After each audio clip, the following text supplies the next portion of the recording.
ഇന്നത്തെ എൻ്റെ കുട്ടീൻ്റെ സ്കൂൾ പോക്ക് കേട്ടോ. ആദ്യം തന്നെ ചോറിനുള്ള പാത്രമുണ്ട്. പാത്രം മാത്രം നമ്മൾ കൊടുത്തേച്ചാൽ മതി. സ്കൂളിൽ ചോറും കറിയും ഉപ്പേരിയും സലാഡും അങ്ങനെ എല്ലാ ഐറ്റംസും ഉണ്ടാവും കേട്ടോ. പിന്നെ ചില ദിവസങ്ങളിൽ നെയ്ച്ചോറോ ബിരിയാണിയോ കപ്സയോ മന്തിയോ അങ്ങനത്തെ കാര്യങ്ങളും ഇപ്പോൾ സ്കൂളിലുണ്ട്. അതുകൊണ്ട് ആ ഇതിലൊന്നും നമുക്കൊരു ബേജാറും വേണ്ട. അപ്പോൾ പ്ലേറ്റ് മാത്രം കൊടുത്തേച്ചാൽ മതി. പിന്നെ നമ്മളെ സമാധാനത്തിന് നമ്മളൊരു കൂട്ടാൻ എന്തെങ്കിലുമൊക്കെ ഒന്ന് കൊടുത്തേക്കുക എന്നുള്ളൂ. എൻ്റെ കുട്ടിക്ക് എങ്ങനെയാണെന്നറിയോ, എന്നും ചിക്കൻ കറി. അതിപ്പോൾ നമുക്ക് എന്തായാലും എന്നും കൊടുക്കാൻ പറ്റില്ല, എന്നും നമ്മളെ അടുത്തിട്ട് ചിക്കൻ കറി ഉണ്ടാവില്ല. അപ്പോൾ എന്തെങ്കിലുമൊക്കെ ചെറുതാണ് ഞാൻ കൊടുത്തേക്കൽ. പപ്പടമോ കിഴങ്ങോ മുട്ട അതൊക്കെയാണ് കേട്ടോ അധികം കൊടുത്തേക്കൽ.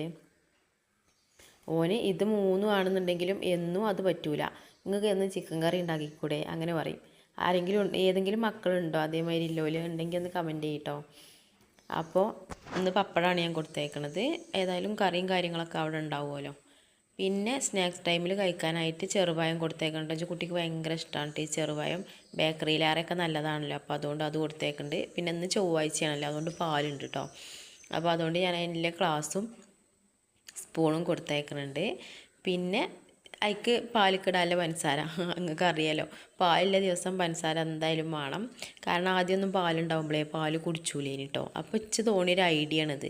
പഞ്ചസാര ഇട്ട് കുറച്ച് പഞ്ചസാര കൊടുത്തേച്ചാൽ അങ്ങനെ കുടിച്ചോലെ എഴുതിങ്ങാണ്ട് അങ്ങനെ പഞ്ചസാര കൊടുത്തേക്കൽ തുടങ്ങിയതാണ്. അപ്പോൾ അത് ഇട്ടുങ്ങാണ്ട് പാല് കുടിച്ചു കേട്ടോ. പിന്നെ ഒരു വെള്ളക്കുപ്പി